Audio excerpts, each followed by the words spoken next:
Welcome to Unmasked. If you're a genre fan, there's a good chance that you either know or have heard of tonight's guest, Anthony Taylor. Mr. Taylor is an author, journalist, and screenwriter. He's the author of The Art of George Wilson and Cinephilmania, Adventures in the Retro High-Def Film Forbidden Zone. In addition, he has released a two-volume set of color catalog reproductions of Aurora plastic model kits from the 60s and 70s. His articles have appeared in Famous Monsters of Filmland, Fangoria, Scream, Horror Hound, Retrofan, SFX, Video Watchdog, Film Facts, and many other magazines. His books include The Future Was Fab, The Art of Mike Trim, Arctic Adventure, an official Thunderbirds novel, and The Art of George Wilson. Anthony Taylor is a member of the Horror Writers Association and a Hall of Fame recipient from the Rondo Hatton Classic Horror Awards. He's also the organizer of Monsterama Con, Atlanta's only retro horror and sci-fi convention. His newest book, Classic Monsters, Modern Art, documents and reimagines the trajectory of Gothic horror from film's silent era all the way to the turn of the millennium. Now, please join us as we unmask Anthony Taylor. Welcome, Anthony. Well, Welcome back. It's good to see Hey, you. man. Good to see you too. it's like we just saw you. It's like weird. Yeah, it's almost like we were together a few minutes ago. You know, when you have a good friend, it's like that. It's like time, no Yeah, well, time has passed. no, yeah. Always good to hang out with. You're a good No man. problem. I guess we'll start at the beginning. I wanted to start at the beginning of your career because I've made my living as a graphic artist for years, and I'm aware you also have a background in the field, and you were actually an art director at one point, and that's correct. Yeah, that is correct. I've been a graphic designer for around 40 years and art director and creative director for I don't know, maybe half that time. But yeah, I used to work for Jeff Foxworthy's merchandising company. I was his art director for about 10 years and worked for a company called Fashion Victim, where I designed an enormous amount of T-shirts based on things like Akira and Babylon 5 and a bunch of different anime properties and all kinds of really cool stuff. I got to work, in fact, with a lot of great artists at that point too, like Michael Whalen and Bernie Wrightson and Tim Bradstreet, and Wow. did a bunch of product with them as well. So yeah, very good stuff. It's I started out wanting to be an illustrator, and I found out that I'm kind of too lazy for that. So graphic design was more up my alley.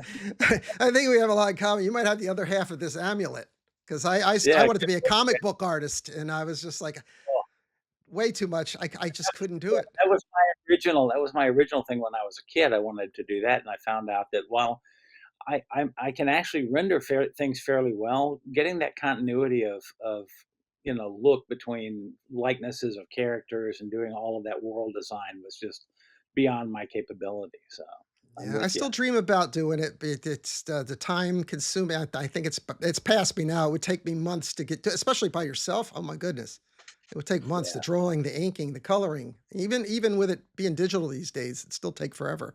So I yeah, think I'll stick to definitely. this. I'll stick to this. This is a lot easier. Sometimes. Well, the reason I brought it up is because I was wondering how much your skill in the profession lent itself uh, to the publishing. All your books and everything. Everything looks amazing. And like the newest book, and I'm going to hold up here for a second. Classic Monsters, Modern Art. We'll talk about it. Whoops, we'll talk about it a lot Oh, here tonight. But that's a good looking. I find the artwork and the layout, the design just inspiring. And it's really made me rethink a lot of the stuff that I've been doing. Sometimes you get in a creative rut and then you look at something like this and you go to work and then you want to try new things all of a sudden.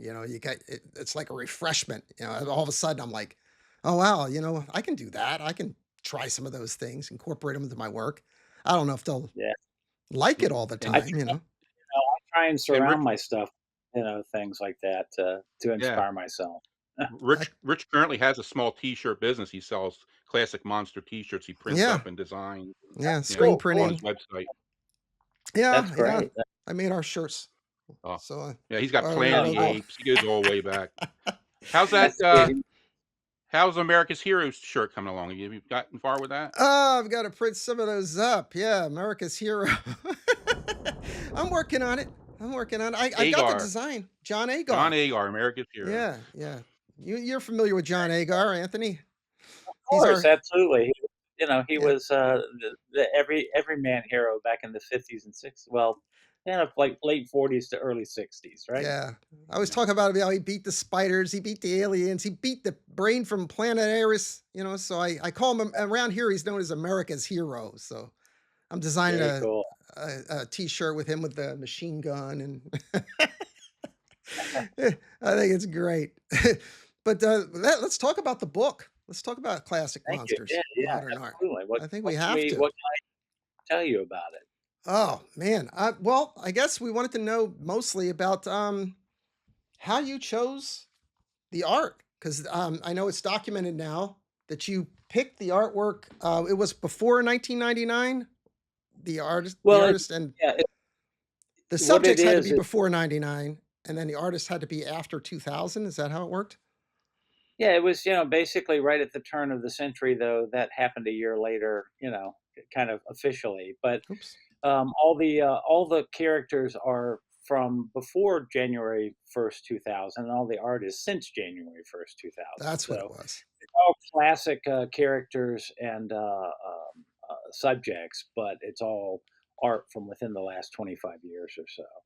And I did that because there were a lot of great artists who were attached to the original wave of kind of like the monster craze in the 60s and 70s. Basil Gogos and James Bama and Mort Kunstler and Bob Larkin and Norm Saunders, just tons and tons of great illustrators that came out and did this stuff. And they have all been documented fairly well. But Oh the yeah. people who were kind of inspired by them to continue what they were doing have really kind of not had their day. And this is an aggregation of a lot of those artists and a lot of those works. I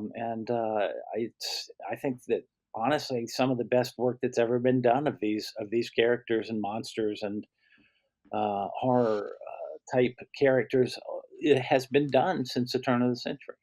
I agree. Yeah, the artwork in this book is just unbelievable. I mean, there's nothing I could put up here on this screen that's going to do it justice. The colors, the way it pops, and I'm only maybe halfway through. Every page I turn to, I want to read about the artist. I want to read about the medium that they used, and I just can't. I can't get past it. Like I spend 10, 15 minutes just examining everything, all the work, and there's so much information about Yeah, each piece, about the artist. I mean, it's just beautifully done. you could if you went through the whole book at one sitting, it's a little bit overload. You have to kind of take it in little bits and pieces and just It's look at true. all the little yeah all nuances and all the stuff and go through the history and all the way it goes into the modern like the more modern day stuff. It's really neat to see that how it Yeah, flows. I mean, look it's at Yeah, like I that. definitely was saying. Yeah, I'm sorry. Yeah, like I like the reason we're here sitting today is as the book was I was perusing Amazon because I do it once in a while to see what new books are in there as regards to horror and effects and stuff like that. And this popped up on pre-sale, and I jumped on it, put my order in, and got it like a week later, and then I showed it on our show that we do every Friday night. And then Rich, he went right and bought it and got it like 2 days Yeah. later or so, 3 days later, and we looked you up, and that's how we got here today. Because it was just jumped out at us. We said that we got to have that, and we got to talk to the guy that did it. Yeah, it's a thrill right. that you're here because this is one of the I collect a lot of books that have artwork, horror related art and things like that. And when I saw this, I was like, unbelievable, and And we're sitting here talking to you. I can't believe it. This is so cool. And as I told Rich before, it's a book of 2D art that there's a lot of books out there of sculptures and special effects and all kinds of good stuff like from a couple just came out, practical effects and making monsters came out. And then we have you got your Rick Baker books and things like that have really great and it's art in itself because it is sculpture and beautiful pieces. But to see the flat art, which is 2D, the paintings and the illustrations is fun to see that done so well and have that in a tabletop kind of uh, coffee table book is fun to have, and reference it. And there's a lot. I'm a sculptor, so there's a lot of pictures in there I would use as a reference. That Gilman there, you could That's use that great. if you needed to, as a reference piece to I mean, look at make a those 3D colors. model of it. Right. Yeah, yeah. And that's Mark Maddox did the one with where he's holding Julie, in his arms there. Bob Lizarraga is the guy who did the Operation board game They parody, gotta and make then that game, man. They that's gotta right. make that thing. We can all buy Yeah, it. Bob Eggleton, who was a nine-time Hugo Award winner, did the full page portrait there. That's just Uh, gorgeous. It all really is. fantastic, talented guys, as is Rick Baker, who I'm sure you've seen some of his paintings as well. Oh, I yeah. would love to have included some of his, but he'd never answer my email. Oh, man. Volume 2, right? Oh, Volume 2. dude, exactly right. Yeah, this book is unbelievable, and I just want to mention like a couple of things about some of the artists and seeing their inspiration because you, like you said, it's more turn of the century things, so you could see some of the inspirations some of the artists had from artists before, like the guy Greg Staples in your book. I love his work, and it's so Frazetta inspired, and it's just beautiful stuff. And he's in there quite a few times, so I mean, I was just like captivated. As soon as I saw it, I was like, oh man, like we got a new Frazetta, you know? How cool is that? You know, he just picked up the ball and ran with it. I don't know if it was intentional. I mean, it had to be. It's so inspired by his style. You can see it, but it's just beautiful stuff. And oh wait, And it's cool in the Rob's back, holding it up. you have all the artists and their biography, and you can look them Right, up and check out their work, and that's pretty cool. absolutely. Yeah, Yeah, that I was the wanted to fun make part. that that everybody was able to get more information about the people who are actually doing this, and then start if you find some favorites in there that you want to follow, then you're able to kind of like find them on Instagram or on Facebook or wherever, and see what they're doing at any given time, which is great. We could never do that with Basil Gogos. We just kind of had to like bump Yeah. into him at a convention or Yeah, something. that's true. Yeah, I Yeah. met him. Did you guys meet? I'm sure you met him, right, Anthony? You probably had him at your convention, correct? Did you ever at No, any of your no, conventions? No? yeah, we never had him at our convention, and the reason is that it's in Atlanta, Georgia, and Atlanta, Georgia is very famous for a convention called Dragon Con, Dragon which Con. is about 85,000 people go to it every year. And so Basil would go to Dragon Con, and it was only about a month before my show at the time. So I was just like, well, I'll come down and Yeah, see you, say hi, and buy art from you. But it's once you've kind of been there and done that a month ahead of my show, it doesn't really make much sure. sense for me to pay Yeah, to fly you I met him in down. I met him in New York City back in the late '80s, I think it was. Yeah, I You think guys it are lucky. was Look at in them. the theater show in New Jersey sometime in the '90s. So yeah, yeah, Yeah. I never him got to and Ken meet Ken. Basil Gogos. You guys are making me jealous. See, Yeah, doing this on yeah. purpose. Clearly, Well, we got into it earlier than you did, Rich. well, let's talk about the Aurora monster kits or plastic model kits because you did some catalogs on those as well too, which are pretty cool. Because obviously we're big fans of Aurora model kits. I mean, I had At, them at, all when I was growing up, and I've got them all again here sitting in boxes. I don't have the wherewithal to take them out of the box now. I'm afraid. I just don't want to do it. I'm afraid to take them out and build them. They just the box art and everything. Bomba's box art and how beautiful everything is. It's just nice to know that I have them nearby. I Going think. around here somewhere. Oh, you got yeah, some too? absolutely. Yeah, and as I said before, I had bought and sold a bunch of the originals back in the '90s and early 2000s, and I was, those things went for such huge money. There was no way I was gonna ever build them. I just Oh was yeah. admiring them and then like going, well, somebody just offered me twice what I paid for it, so I guess I'll sell it and buy another one for at some Yeah. point. But I'm very happy that most, if not all, of the kind of pop culture related kits have been reissued I've got since the that time. reissues of all Yeah, the kits those and are those 1999 Fuller Lights ones that came out with the original box art and stuff are Yeah. yeah, they wonderful. still have the Aurora logo on them and everything. And now these are worth a bunch of money. I couldn't buy these again. If Kind of crazy, isn't it? it's The ridiculous. Yeah. book, the books basically reprint the sales catalogs that Aurora put out every year from Oh, 1960 okay. to 1997.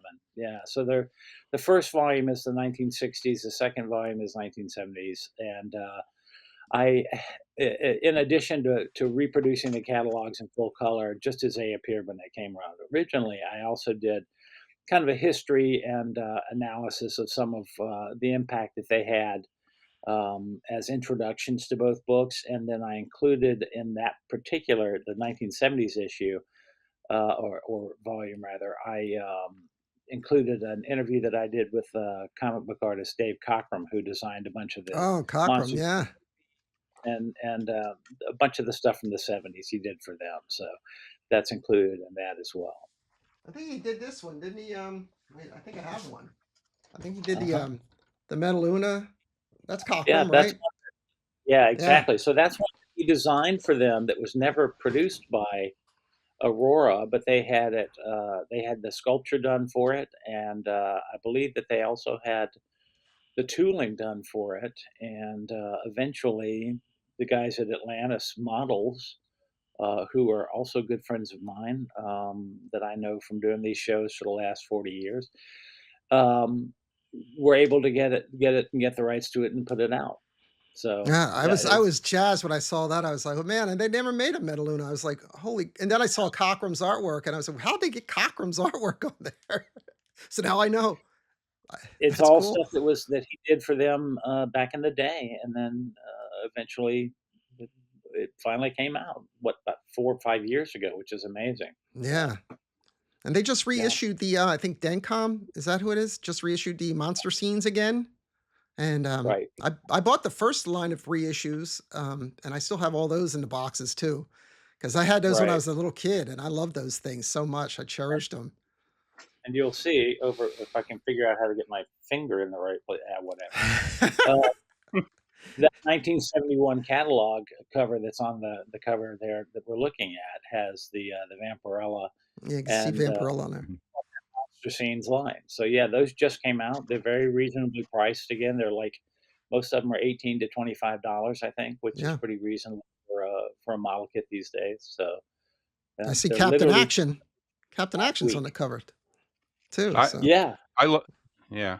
I love as a artist myself, and they're doing guys just in their living rooms or their back rooms of their house are 3D modeling and printing on their printers replicas of their own, their own versions of all these model kits. And they're, you can buy them here and there, but they might just make them and paint them. You see them on Instagram all the time. And it's kind of cool that people can do that in their homes now. Make your own it really toys, your is. own model kits, your Yeah. little Marks figures and all that stuff that you can resin print and all that kind of thing. Yeah, it's great. I think that's is such an amazing step forward in our ability to waste money. Yeah. about sums it up. Yeah, that's pretty honest of Right. you. I Well, You just go to such a just conventions now. imagine There's this stuff's Yeah. everywhere. Imagine as a monster kid sitting at home and wishing that you could make but now if you're a kid and you're 15, you know how to do it. You can make your own monsters in your bedroom and actually I It's know. create true. them out of nothing. It's pretty Yeah, Yeah, fun. fantastic. It's pretty fantastic. it's a wonderful Absolutely. time to be alive, Rob. That's all I know. Yeah, it is. It's good stuff. Yeah. Well, what do you want to talk about next, Rob? What do you got on your list there? What do you want to throw at I don't Anthony? know. Well, we'll go back because we were just talking about it. We see you got numerous appearances coming up. You do signings and appearances at other conventions too, as we know. Sure. Yeah. Wonderfest is coming up, I think. Monster Bash in Pennsylvania, and then Right. obviously that goes into Monsterama, your event. And I was curious to know because I have an upstart company called Holorama, and we put on 1 day pop-up events and Halloween events and collectible events and have vendors and all that. Smaller versions of a convention. We're trying to build it and get a little bigger.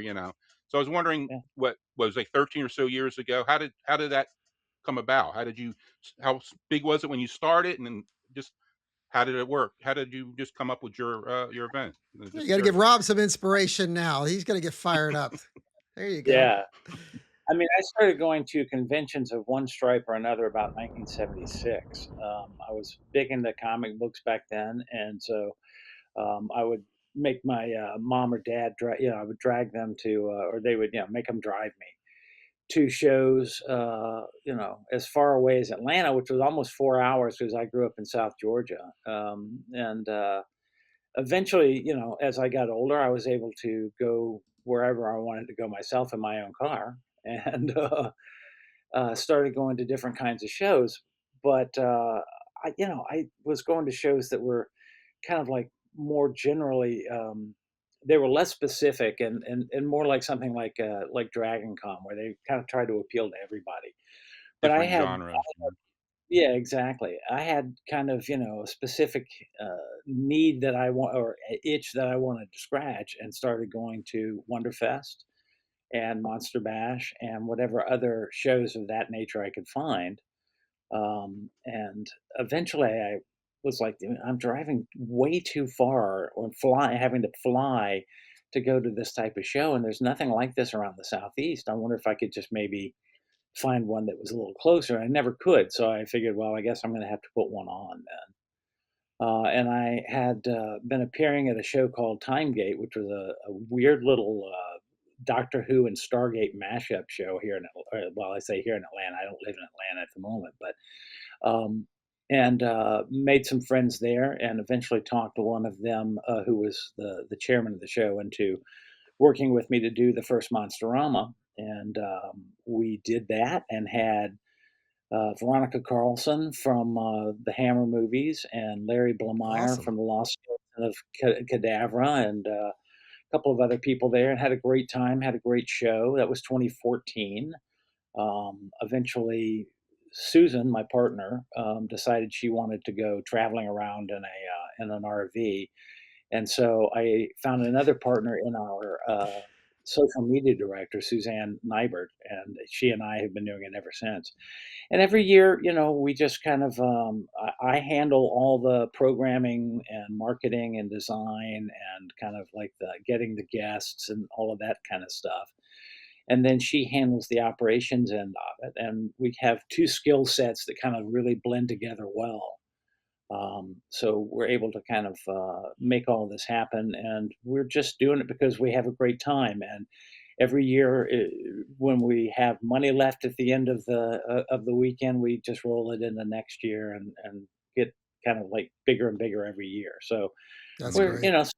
800 to 1,000 people right now, generally speaking, and maybe a little bit more, a little bit less, depending on the year. But we've got a lot of great stuff going on this coming year. We're doing a celebration of Dark Shadow's 60th anniversary, and we've got Catherine Lee Scott and Jim Storm from that show coming, Wow, and a 60 bunch of. years. Wow. Jeez. No, it's amazing. It's Where kind of did time crazy. go? That's incredible. We're older than we think. Will you be able to show some episodes or so? Because I know you show movies and you screen a lot of things. And I'd like to. They're kind of hard to find. We our screening room is kind of only 16 millimeter film. okay. Those are hard to find on 16 millimeter film, actually, Okay. I because wasn't aware of that. So that's cool too. That's neat. yeah, yeah, they never really um, they never really syndicated that on 16 millimeter film because there were so many, or at least not for the USA, because there were so many episodes. It was 5 days a week for like Sure. 6 or 7 years that it was on.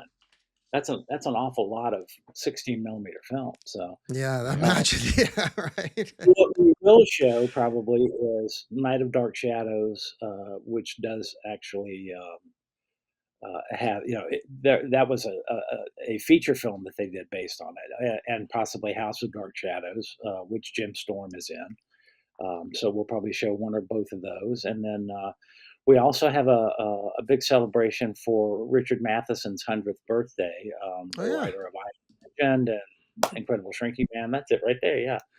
Um, and just tons and tons of stuff. He basically was one of he did 16 episodes of Twilight Zone. I mean, he is someone who really shaped the landscape of horror and science fiction fantasy genre Yeah. storytelling for the last century and into this century.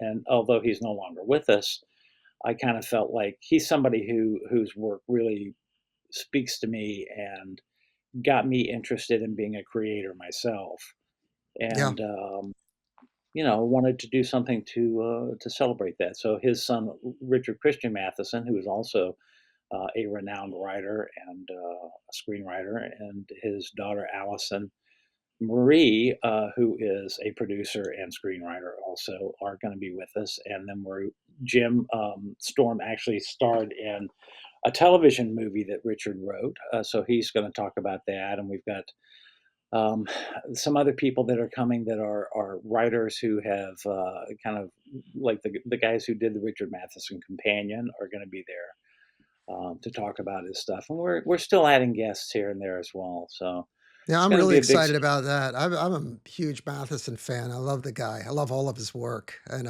yeah, I discovered Stephen King when I was a kid in high school, and then just Yeah. stumbled onto Well, Matheson, I mean, and then I was Stephen like, King would be Stephen King without Richard Matheson. So, and even yeah. Stephen King is that. So, And Yeah. yeah, Matheson, when I started reading Matheson, I was like, he took it to a whole nother level. And I was like, King's good, but this guy here, this guy is unbelievable. And then you start getting into his TV work and all the other things that he did and screenplays and just the yeah, body of work is, I mean, it's worthy of a celebration. So I was thrilled when I saw you were going to do that. I think it's yeah. And amazing. I'm editing right now. Finishing the manuscript up, editing a book that's a companion book for this called Mathecentennial: 100 Years of Richard Matheson for Head Press Oh, Publishing in the UK. And I'm writing about his screenplay for The Devil Rides Out for Hammer Films. That's the chapter that I'm doing. But we've got people like crazy people like uh, um, uh, uh, Jonathan Mayberry, who writes all the Joe Ledger novels and stuff, and did a thing about I Am Legend. And I've got remembrances from John Logan, who created Penny Dreadful and wrote Spectre and Skyfall, and wow. people like Mick Garris, who was friends with him, and one of the illustrators from the book, Gregory Manchester, did two covers for books for him in the early 2000s for Tor Publishing. He's got a remembrance in there, and Ramsey Campbell's doing one for. I mean, it's just like a lot of big name people who were influenced by him wanted to come and pay respect to how they were influenced by him. And Certainly. then a lot of writers that I have worked with, like on my last book, well, I say my last book, it's my next book actually. It's called Jacksploitation: The Films of Jack Hill, and it was also based on an event we did at Monsterama last year, where we had Jack Hill come and talk about his films like Spider Baby and Coffee and Foxy Ah, I was Brown. going to ask you about that. You jumped the gun. I didn't get a chance. I have a whole bunch of questions. I'm a huge grindhouse and exploitation fan and Oh, film fan, this and book is yeah. I wanted to ask you Uh, about that because we're gonna do some shows about that coming up on our Friday Night Fright show. And hold on, I think I even have a yeah, I do. There it is. And yeah, because I just wanted to get some more information out of you about what's going to be in the book and stuff. Because obviously you're a fan, just like I am. So I mean, Absolutely. Well, I'll can you? tell you, if you go to headpress.com, it literally just yesterday went up for pre-sale, and there is a listing of all the people writing in it, and there is a look inside that has the contents page. It also has a preface by Beverly Washburn, who's there on the cover as from the star of Spider Baby, and a foreword by Jack Hill that you can read as well. So, and an Awesome. introduction by me. Yeah. Okay, where's that So at for that is pre-sale? headpress Head press. headpress.com. Okay. HEADPRES.com. Yeah, because the last I saw And it wasn't going on sale till April 2nd, so that's good to know. well, it's shipping on April 2nd, but you can Okay, pre-order it at the website now. cool. Otherwise, the book doesn't come out until August 27th anywhere else, so you can get it a full 4 months or so before Oh, you can get it on Amazon. Yeah. awesome. Something else for Yeah. us to talk about, Rob. See? You gotta get your Yeah. exploitations. At Monster Bash in June, I think 10th through 12th up in Pennsylvania, Jack and Beverly and I are going to be there along with at least one or two of the other contributors to it. So we will have the book. So we'll have like a kind of a mass signing for anybody who's like Awesome. a super fan or just lives around Pittsburgh. Fantastic. Yeah, I mean, the cover looks amazing. Do you have anything to do with that? The Yeah, cover? no, I just yeah, yeah. You did? I will say that uh, all of the only two portraits that I did were Jack and Beverly. The others all from poster art that I just pulled and did that. And then I did, you know, the type design and all the other stuff, the That's background and beautiful. everything. If it's anything like Thank this you. monsters book, I'm in. Count me in. I'm ordering mine. It'll be. I'm gonna Rob. You're gonna have to get one so you could research for the exploitation show, and we'll make a Yeah. we'll do it. We'll talk about Jack Hill a lot. I'm sure. He played a big He part in really, that. yeah, he really was somebody. He came up through Roger Corman's group and did a bunch of horror stuff for Corman, and then got involved, did Spider Baby, and then kind of like saw all the exploitation and grindhouse stuff that was coming out. I was like, I think I can do a better job. And he kind of elevated it out of grindhouses and drive-ins and kind of got it out to middle America, Yeah, and made it palatable for them. But yeah, I mean, Foxy Brown and Coffee are they're fantastic movies, and they are all about empowering women and people of color. And Jack really had a major impact on the type of films that those types of actors were able to get get cast in at the time. So I'm really kind of proud to be able to get the book out there and make it look kind of bombastic on the cover, so yeah, that people in the distance, it's like it's very Yeah. colorful. yeah.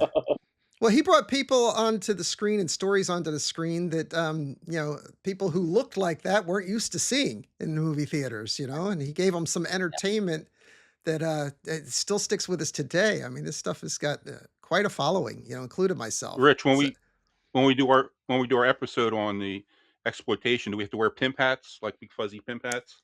You can wear whatever you want, Rob. You go right ahead. Me, I'm dressing like coffee, so if you There want you to wear a pimp hat, you go ahead.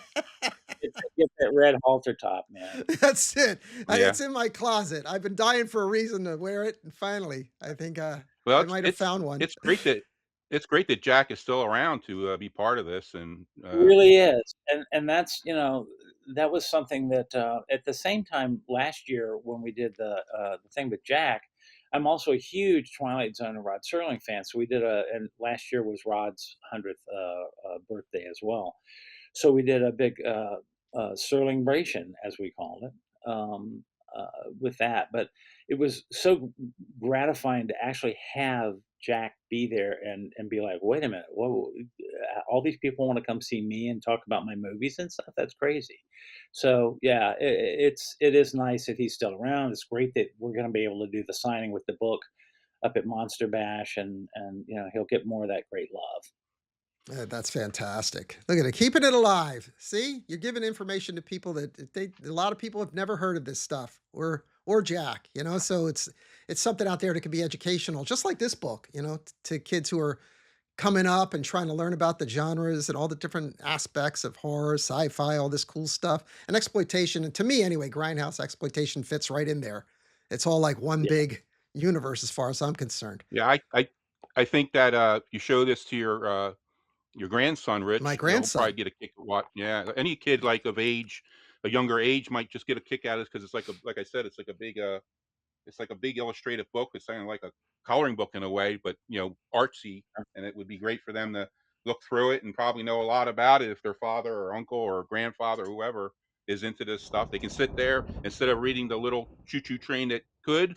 You bring out the modern Definitely, classic right? monsters, modern art, and Yeah, put I'll them to tell There you, you bed. go. he comes to my house. He's not quite 4 yet, but if he comes when he visits, he wants to stay in this room of mine, which is surrounded with nothing but Yeah. monsters and I stuff. can see, yeah, you've obviously keeping sideshow and business back there. Oh Yeah. yeah, yeah. Yeah, That's just a Mecca part and of it. sideshow. That's hardly anything.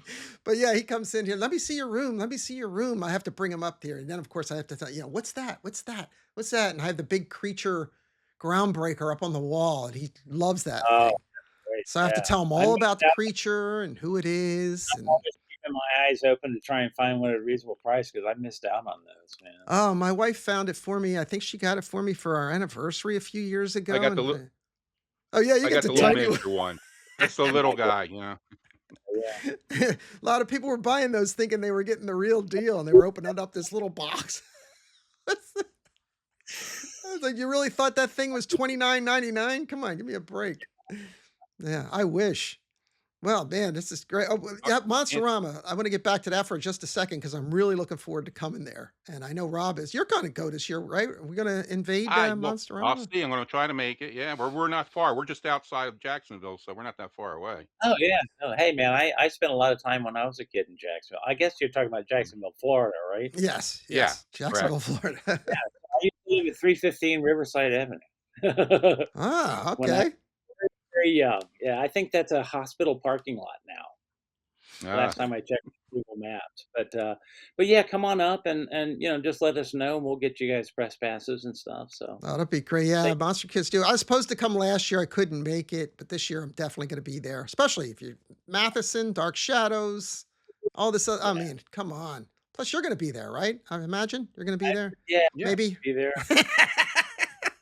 And Frederick Cooper and Mark Maddox will be there from the Classic Monsters of Modern Art book, so you can bring the books and you can get them to sign it too Oh, and stuff. So definitely. Yeah, get some signatures in we that got book. That'll be. guests. Lloyd Nolan from Troma Films is going to be with us, and Tim Bradstreet from Vampire the Masquerade and The Punisher and all kind of great stuff. So yeah, just check it out. It's monsteramacon.com. Monster Con Talk. I'll make sure all this stuff's in the description, everybody out there. So check it out. I'm going to make sure you can go buy the books and everything else. It'll all be in the description. Go get yourself some. And definitely got to get the And Monsterama. there may not Rob, be one scream mask in the whole place, hopefully. No scream mask.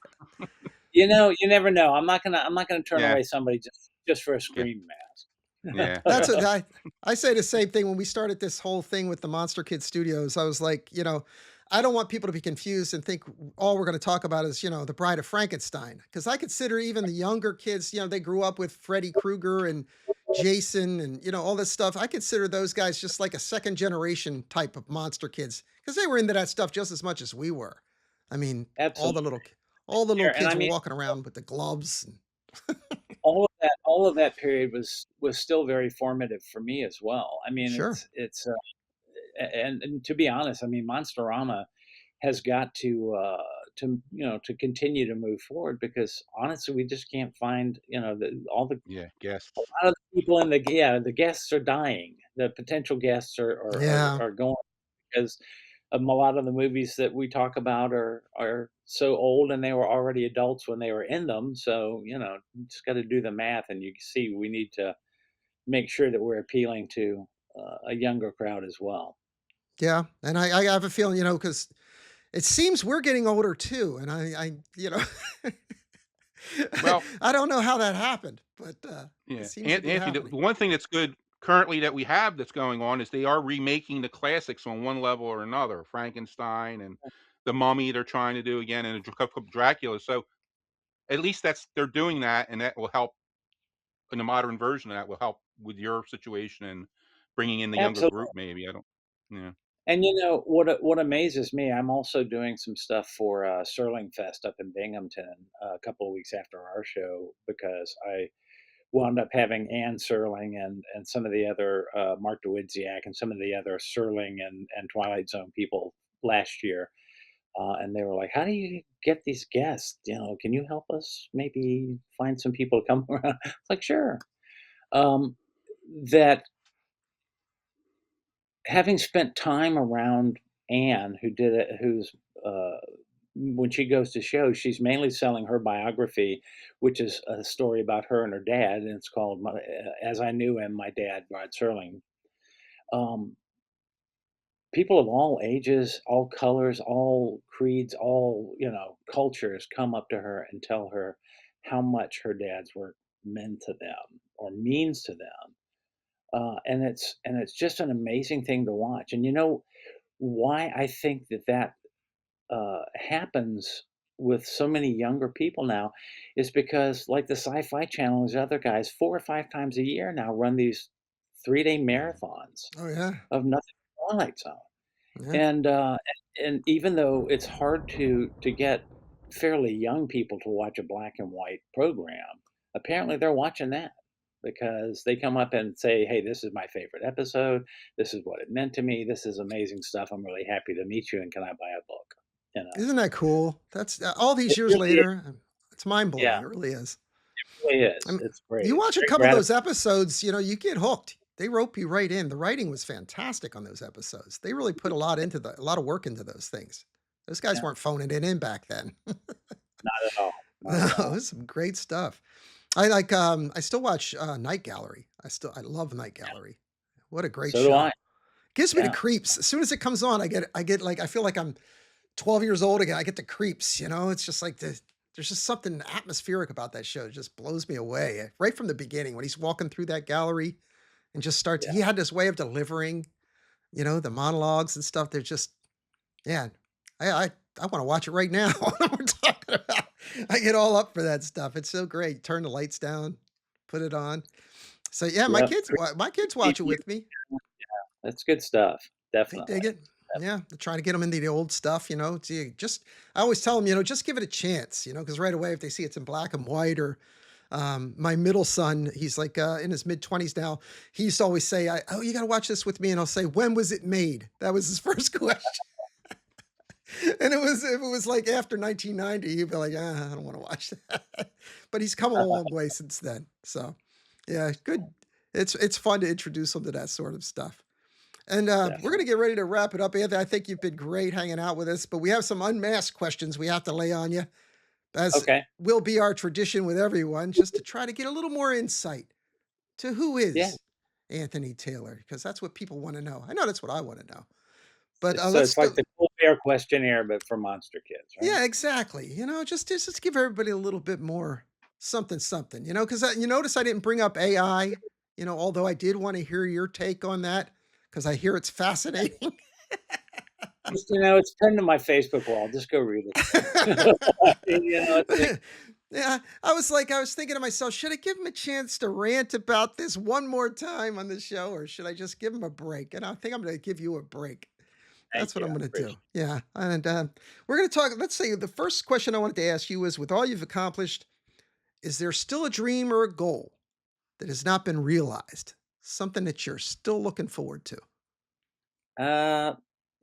it. It's well, an unrealized dream. There were phases in my life where I wanted to be many, many different things. So those were unrealized dreams, but none of them do I really care to have realized at this point. Uh, I am very happy doing what I'm doing now. It took me a very long time to kind of find the rhythm of my groove, but now that I've found it, I just kind of want to stay in it. And that groove includes sharing my sense of wonder and the kind of joy I get from these genre wonderful stories and films and toys and graphics and helping to create a community that understands why they're important. I Yeah, love it. Yeah, we're on archiving the that. same Yeah. page here. I think that's what we're trying to do, Rob, in some respects. That's Yeah. inspiring, Anthony. Thank you. Yeah, We man. have another question. Let's see. It's a monster kid. Is there a particular toy, and this will be easy for you because I see your room there just like ours. Is there a particular toy or item from your youth that you wish you still had, or something you lost and regained as an adult? Is there anything that really like is that important more than the others?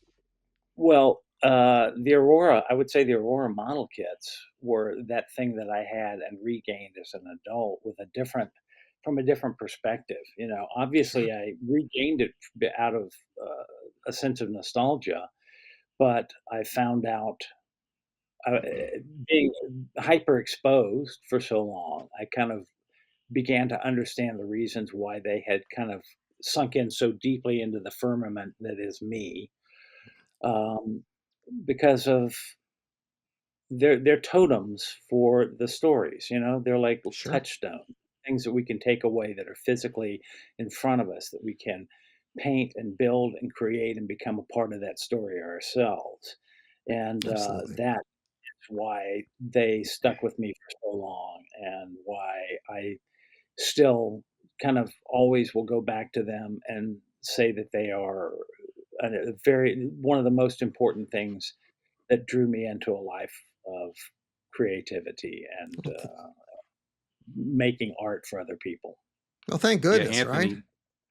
Anthony, we had on our Friday night Fright show a few episodes. We had somebody that was co-hosting with us, and he has Uh-huh. he how old is Arrigo? Do you think 60? Charlie, What?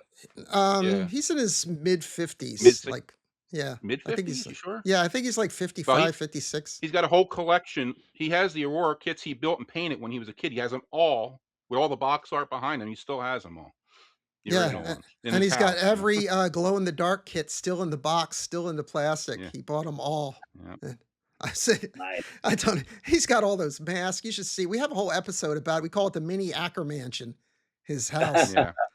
And, Very yeah, cool. it's an insane collection. He could go to Europe for 6 months if he sold that stuff and live like a king. I mean, it's just Right. unbelievable stuff. But you're right. I mean, the models, it's funny how that those little boxes filled with plastic have just stayed with us over all these years, and how much, they're a part of us, and how much all the fond memories we have of those The building smell of those that things. glue And was great. oh, the glue, yeah. You There still is, have you some know, there tubes of that, don't you, very Rob, it, someplace? it is a very tactile, sensile sense of that comes through when you make those things. There was when I was just buying and selling them in the 90s. I came in contact with a lot of them, and one of the things I noticed was they have a particular smell when you open the box, Yeah, it and does. I was one of the people who kind of dubbed that the aroma The aroma. agent because it's That's very distinct. copyrighted, kids. Don't try to That's use right, that. trademark. Trademark. Anthony No, Taylor. Oh, we gotta but have a it scratch and sniff book next. that's Scratch and right, sniff. exactly. Right, I need to, like, for the next volume of the Aurora things, we'll put in a scratch and sniff page. If I Oh, can just figure out how to create it. the other thing to mention too is like when you mentioned Charlie, the one thing we also have in common, and I think another thing that binds us to those things is a lot of us built those things with our parents. Like I built them with my mom, and Yeah, it takes me right back to some wonderful memories of me and my mom sitting there putting those things together, and her trying to make me be patient, to let the glue dry, to let the paint dry. And she was a stickler for detail, and it used to drive me crazy being a kid. I want to see what it looks like. Just put it together. You have to paint it first. You have to no, no, no. Get that glue out. So that's another thing that, a lot of fond memories there wrapped up in those things. Let's see. I got definitely. one more question for you, and this will be a fun one. Other than the horror and sci-fi genres, do you have a guilty pleasure film or TV show you enjoy that might surprise people? Always. I mean, I'm a big, cinema film maniac. Um, I certainly hope so. all genres that I love. I mean, one of my favorite movies of all time is Zorro the Gay Blade, frankly. Really? Well, there you It is go. the funniest films of all time, and I'll back that up and say even funnier than that is Paddington 2. Paddington 2 Paddington 2. is in my Wow. top 10 films of all time. See, If now you this have is what not I'm talking about. This is what Unmasked is all Yeah. about, because who would have guessed that? Not me. TMZ have TMZ watched couldn't Pad get this out of him. yeah, that's right. If you've not watched Paddington 2, go immediately to your streaming service of choice that has it available and watch it. It is fantastic. Awesome. That's it. That's fantastic. The Zorro, the Gay Blade, and Paddington 2. Paddington There's a 2. combination. There's a double feature that That was is meant to that's a happen. double feature. Yeah. I wish we still had drive-in theaters to go see that. That'd be great. Yeah, exactly. well, you're near Ocala. You get them to put that in. Tell them you put it in the drive-in. Put it in a suggestion Yeah. box. So we still have a drive-in here. It's a flea market, but it's a drive-in. You can watch a movie there. So it's something. Well, Anthony, thank you so much for your time. We really appreciate this. It's been a pleasure meeting you Yep. finally, and I look forward to everything you have coming out. I'm going to get myself Jacksploitation, and I'm looking forward to hanging out with you at Monsterama this year. It's going to be great. I really am excited about it.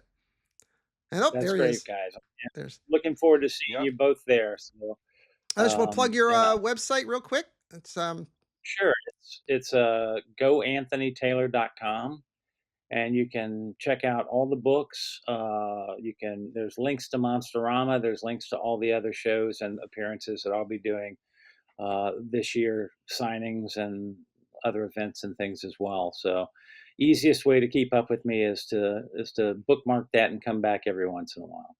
yeah, I love the site. That retro look is really cool. I dig it. Thank you. Really nice. That artist is goes by the name El Gato Gomez, and she's also in the book. If you look in the section Ah, on horror post, she did a great Elvira piece for the book, uh, and Yeah, I'm a big I fan remember. of hers.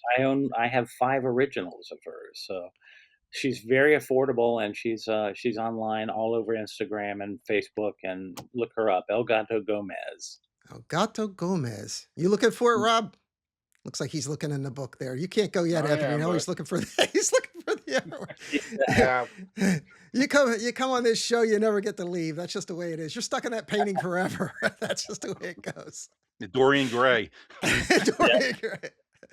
There you go. Well, great Anthony, thanks again, man. I really appreciate Yep, it. thank you. This has been great. And problem. join us next time. Now that you know a little bit more about Anthony Taylor, look for us for the next episode of Unmasked right here on Monster Kid Studios YouTube channel. Thanks for tuning in, everybody. Have a good night. Night.